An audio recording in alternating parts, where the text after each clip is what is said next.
Ginulat ni Charisse Pempenco o mas pinili nitong kilalanin na siya bilang Jake Cyrus ang lahat ng sinabi nito sa isang television interview na nagpatapyas ito ng dibdib. Parte daw ito ng kanyang transformation. Nagpapaturok na rin to ng testosterone para sa unti-unting pagbabago ng kanyang pisikal na anyo.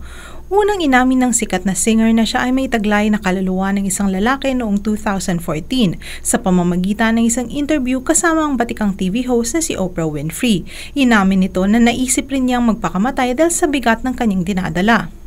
5 taong gulang pa lamang daw siya nang mapagtanto niya sa kanyang sarili na lalaki siya na nasa katawan ng isang babae. Ngunit nung mga panahong yon, hindi pa rin sigurado si Jake kung intensyon nga ba niyang mag-transisyon. At ngayon, unti-unti nang nagiging lalaki ang kanyang pangangatawan, makikita sa mga mata nito ang saya at alinlangan dahil kasabay ng pag-a-adjust ng kanyang katawan ay ang pag-a-adjust rin ng mga taong nakapaligid sa kanya.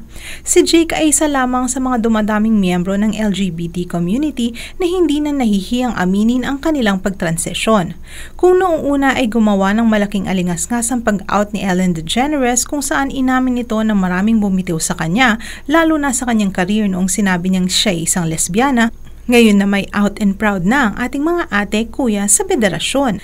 Si Ian King na ngayon Angelina Meade King na ay katulad ni Jake na matagal itinago ang kanilang tunay na nararamdaman at mas naging open, masaya at kumpleto ngayon na nagtatransition na sila.